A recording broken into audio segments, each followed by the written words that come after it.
वैसे तो आजकल की दुनिया में हम लोग व्हाट्सएप फॉरवर्ड्स को बहुत ज़्यादा गंभीरता से नहीं लेते हैं, लेकिन ये वाला जब व्हाट्सएप फॉरवर्ड मेरे पास आया तो इसने मेरी सोच पर एक गहरा असर डाला है और मैं चाहता हूं कि इसको आप ध्यान से सुने। ये व्हाट्सएप मैसेज है भगवान का घर के बारे में।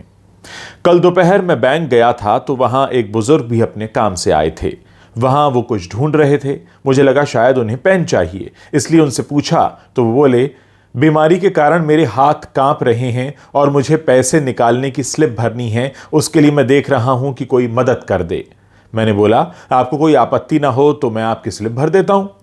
उन्होंने मुझे स्लिप भरने की अनुमति दे दी। मैंने उनसे पूछकर स्लिप भी भर दी। रकम निकालकर उन्होंने मुझसे पैसे गिनने को कहा तो मैंने पैसे भी गिन दिए। हम दोनों एक साथ ही बैंक से बाहर आए तो बोले, सॉरी, तुम्हें थोड़ा कष्ट तो होगा, परंतु मुझे रिक्शा करवा दो। इस भरी दोपहरी में रिक्शा मिलना बड़ा कष्टकारी होता है।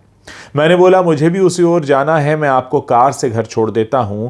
वो तैयार हो गए। हम उनके घर पहुंचे। 60 बाई 100 के प्लॉट पर बना हुआ एक घर था। घर तो क्या कहें, बंगला आप कह सकते हैं इसे। घर में उनकी वृद्ध पत्नी थी। वो थोड़ा सा डर गई कि इनको कहीं कुछ हो तो नहीं गया, जिससे उन्हें कोई छोड़ने एक अपरिचित व्यक्ति घर आया है। फिर उन्होंने पत्नी के चेहरे पर आए भावों को पढ़कर कहा कि चिंता की कोई बात नहीं है, ये मुझे छोड़ने आए हैं। फिर बातचीत में वो बोले, क्या बोले अब ध्यान से सुनिएगा। फिर वो बातचीत में बोले, इस भगवान के घर में हम दोनों पति पत्नी ही रहते हैं, हमारे बच्चे तो विदेश में रहते हैं। मैंने जब उन्हें भगवान के घर के बारे में पूछा तो उन्होंने बताया कि हमारे परिवार में भगवान का घर कहने की पुरानी परंपरा है। इसके पीछे की भावना ये है कि यह घर भगवान का है और हम तो उस घर में रहते हैं, जबकि लोग कहते हैं कि घर हमारा है और भगवान हमारे घर में रहते हैं। मैंने विचार किया कि दोनों कथनों में कितना अंतर है। उसके बाद वो बोले, भगवान का घर बोला तो अपने से कोई नकारात्मक कार्य नहीं होते और हमेशा सद्विचारों से हम ओतप्रोत रहते हैं। बाद में मजाकिया लहजे में बोले, लोग तो मौत के बाद भगवान के घर जाते हैं, पर हम तो जीते जी ही भगवान के घर का आनंद ले रहे हैं। ये वाक्य भी जैसे भगवान ने दिया कोई प्रसाद ही है। भगवान ने ही मुझे उनको घर छोड़ने की प्रेरणा दी। घर भगवान का और हम उनके घर में रहते हैं। हमको इस कहानी से बहुत कुछ सीखने को मिलता है दोस्तों।